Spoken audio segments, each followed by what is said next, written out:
George. ഞാൻ ഓസ്ട്രേലിയയിൽ registered നഴ്സായിട്ട് ജോലി ചെയ്യുന്നു. കഴിഞ്ഞ 17 വർഷമായിട്ട് ഓസ്ട്രേലിയയിൽ കുടുംബസമേതം സ്ഥിരതാമസമായി കഴിയുന്നു. ഇവിടെ എറണാകുളം അങ്കമാലി രൂപതയിൽ പഴങ്ങനാട് ഇടവകയിൽ നിന്ന് വരുന്നു. ഞാൻ ആദ്യമായി ഉടമ്പടി എടുത്തത് 2022 ജൂലൈ 26-നാണ്. ഉടമ്പടി എടുക്കാനുണ്ടായ കാരണം 2022 ജൂലൈ 24-ന് എൻ്റെ ഓസ്ട്രേലിയൻ പാസ്പോർട്ട് ബസ്സിൽ യാത്ര ചെയ്യുമ്പോൾ നഷ്ടപ്പെട്ടു. പിറ്റേ ദിവസം എനിക്ക് ഓസ്ട്രേലിയയ്ക്ക് അവധി കഴിഞ്ഞ് തിരിച്ചു പോകേണ്ടതാണ്. ഞാൻ വല്ലാതെ വിഷമിച്ചു. ബസ്സിൽ യാത്ര ചെയ്യുമ്പോൾ ആരോ പാസ്പോർട്ട് പോക്കറ്റ് അടിച്ചതായിട്ട് കരുതപ്പെടുന്നു. എൻ്റെ കെയർലെസ്നെസ് ആയിട്ടും ഞാൻ അതിനെ അംഗീകരിക്കുന്നു. കാരണം ഞാൻ ബസ്സിൽ അറിയാതെ ഉറങ്ങിപ്പോയിരുന്നു. അപ്പോൾ ആരോ അത് പൈസയാണെന്ന് കരുതി എൻ്റെ കയ്യിൽ നിന്ന് എടുത്തതാണെന്ന് വിചാരിക്കുന്നു. വീട്ടിലെത്തിയപ്പോൾ ഞാൻ എല്ലാം റെഡിയാക്കി പിറ്റേ ദിവസം പോകുവാനായിട്ട് പാസ്പോർട്ട് റെഡിയാക്കാൻ നോക്കിയപ്പോൾ കാണുന്നില്ല. ഭയങ്കരമായിട്ട് കരഞ്ഞു. പറ്റുന്ന രീതിയിലെല്ലാം ബസ്സിലും സോഷ്യൽ മീഡിയയിലും എല്ലാം ഷെയർ ചെയ്ത് നിമിഷങ്ങൾക്കകം ഒരുപാട് പേര് ഹെൽപ്പ് ചെയ്ത് ഒത്തിരി അന്വേഷിക്കാൻ ട്രൈ ചെയ്തു. ഫലമുണ്ടായില്ല. അങ്ങനെ ഞാൻ വിഷമിച്ച് തളർന്നിരിക്കുമ്പോൾ എൻ്റെ വീടിൻ്റെ അടുത്തുള്ളൊരു ചേച്ചി, ആ ചേച്ചി എന്നോട് പറഞ്ഞു, നീ കൃപാസനത്തിൽ പോയി ഉടമ്പടി എടുക്കുക, തീർച്ചയായും നിനക്ക് ലഭിക്കുമെന്ന്.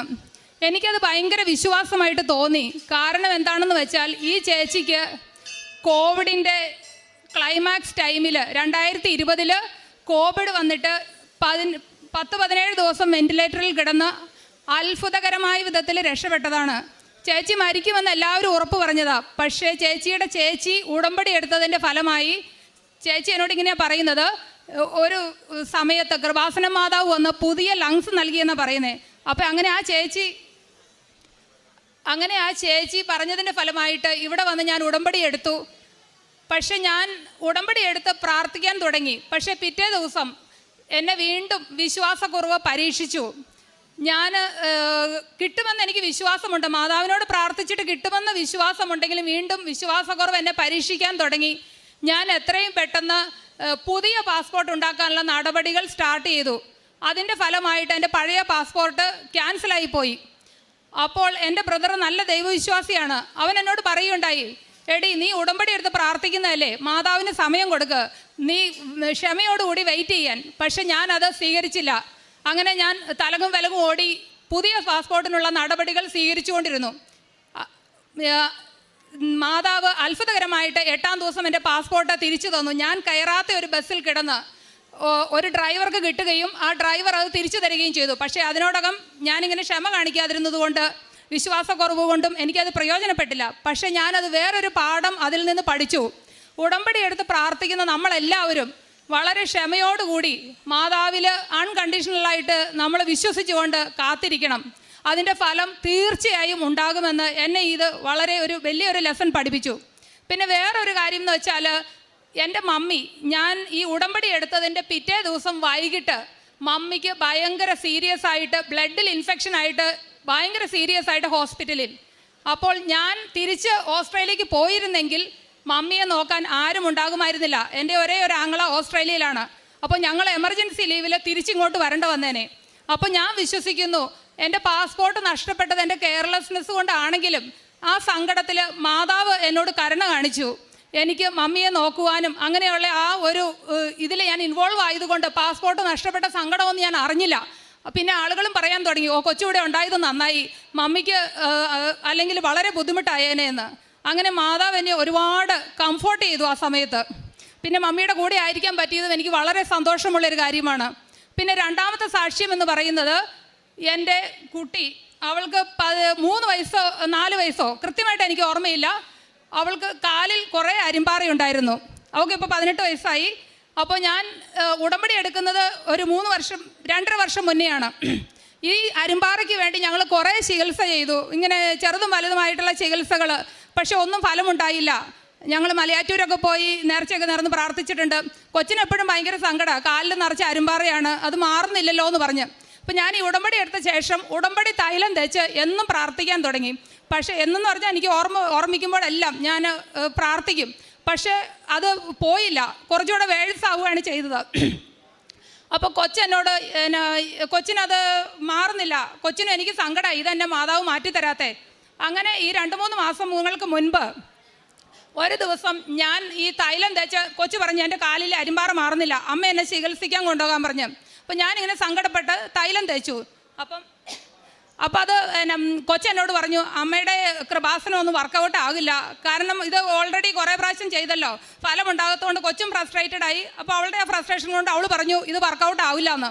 അപ്പോൾ എനിക്ക് ഭയങ്കര സങ്കടമായി. ഞാൻ മാതാവിനോട് പറഞ്ഞു, മാതാവേ ഇത് നീ സത്യമാതാവാണെങ്കിൽ എനിക്ക് ഇതിനൊരു ഫലം ഉണ്ടാക്കി തന്നെ, എനിക്ക് ഭയങ്കര വിഷമം നിന്നെ ഇച്ചിരി കൊച്ചാക്കി പറഞ്ഞതുകൊണ്ട്. അപ്പോൾ അങ്ങനെ ഞാൻ കരഞ്ഞ് പ്രാർത്ഥിച്ചു. പിന്നെ ഞാൻ എൻ്റെ ജോലിയിൽ വ്യാപൃതയായി, കൊച്ചിൻ്റെ വഴിക്ക് പോയി. 2 ദിവസങ്ങൾക്ക് ശേഷം കൊച്ചെന്നോട് പറഞ്ഞു, അമ്മ എൻ്റെ കാല് നടന്നിട്ട് ഭയങ്കര ടയേർഡ്നെസ്സാണ്, ഒന്ന് മസാജ് ചെയ്ത് തരാമോ എന്ന്. ഞാൻ ഇച്ചിരി ക്രീം എടുത്ത് മസാജ് ചെയ്യാൻ വേണ്ടി കാല് തിരുമുമ്പോൾ ആ അരിമ്പാറകൾ അവിടെ കാണലില്ല, ഒരു പാട് പോലും ഇല്ലാതെ അത് അപ്രത്യക്ഷമായിരിക്കുന്നു. അതെനിക്ക് ഭയങ്കര ഷോക്കായിപ്പോയി, കൊച്ചിനും ഭയങ്കര ഷോക്കായി. അത് ഞാൻ ഒരു വലിയൊരു അത്ഭുതമായിട്ട് കണക്കാക്കുന്നു.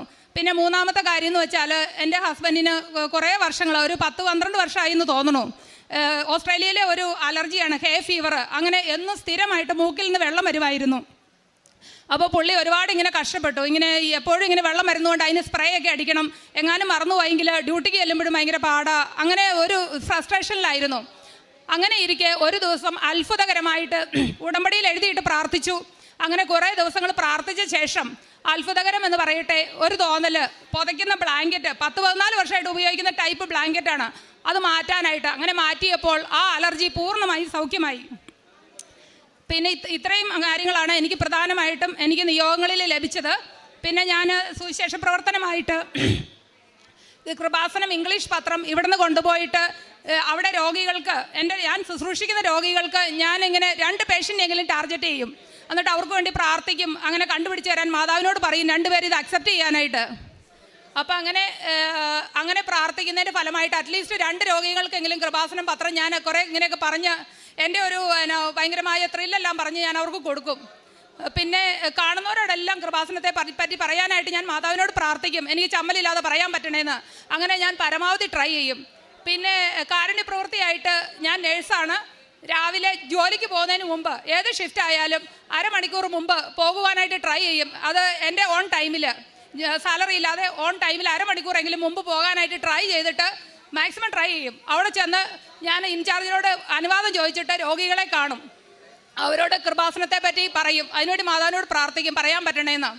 പിന്നെ മറ്റ് പാവപ്പെട്ടവർക്ക് പറ്റുന്ന രീതിയിലൊക്കെ പൈസ കൊടുത്ത് സഹായിക്കാറുണ്ട്.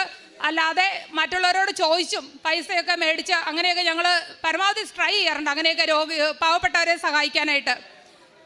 പിന്നെ ഞാൻ വചനം വായിക്കാറുണ്ട്.